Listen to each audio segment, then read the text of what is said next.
Hello. My name is Mike Rains, and I'm about to leave from Mississippi to go on a bicycle adventure down to Ecuador. Vilcabamba is the destination, and it's a small village that has been isolated for like 1,000 years in the Andes Mountains, and it's a 100% sustainable community.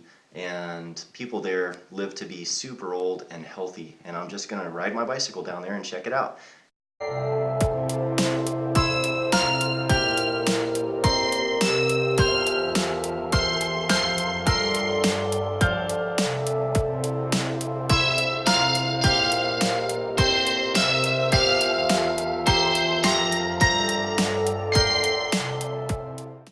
They are a 100% self-sustaining community that for 1,000 years have relied on, since due to their isolation of their natural setting, there is no importing or exporting anything. So all of their food and everything comes straight from their community, and there's no cars, there's no gas stations. It's just very healthy and a very strong relationship with the earth of giving and taking.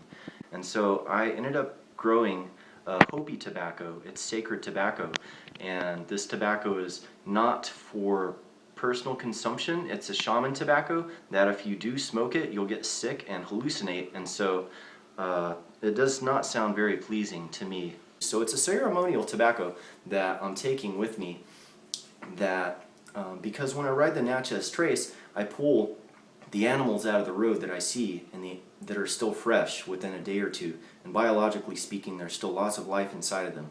And so I pull them out of the road and get them to a place where birds and vultures and everything can get to them safely, and so they don't just become a stain on the concrete.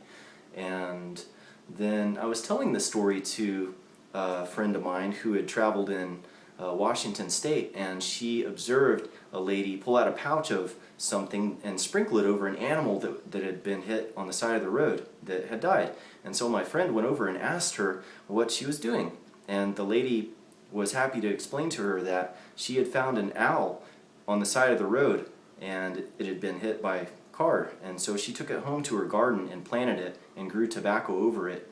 And she said the owl's spirit grew into the tobacco, and then she harvested it and cured it and rolled it up and crushed it up, put it in her pouch, and that's what she does. Just goes around and sprinkles this shaman-like tobacco over the animals as a blessing. And so that gave me the same idea to do it, because when I ride the Natchez, I feel for the animals on the road, and so I pull them out of the road, and then, like I said, just telling the story just like I am now.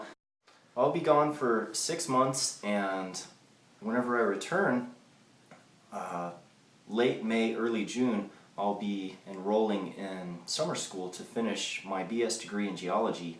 And from there, I've already filled out a 10-page application that's registered with the Peace Corps, and as soon as I graduate, those are my intentions, are to join the Peace Corps for a couple of years, and then those are what I really hope to do as soon as I graduate. In order for me to do that, I have to come up with $4,000, and that is to pay for last spring's tuition. And so this there is an element of a fundraiser attached to this journey, and in perspective, it's 4,000 miles to Ecuador.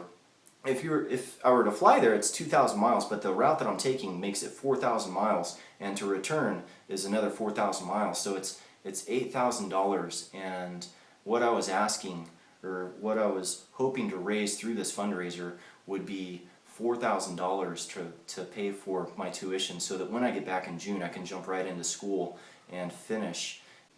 Okay, so thank you for listening, and thank you for your time. I'm getting ready to go now, so please feel free to connect with the website for any donations. That would be incredibly appreciated, and I'll be back in June, and I'm happy to share all these stories that I learn, and I hope to spread any wisdom that I gain out of this trip. And one thing I guess I would like to say is that I read this in a journal, is that a journey like this is more going to answer questions. It is going to answer questions that I never would have thought to ask. And so that's really what I'm looking forward to, is just the great mysteries that I can't even think of right now that will come to me along the way. Okay. All right. Thank you. And bye-bye. High five. Thank you very much. Okay. Peace, Mike. We love you.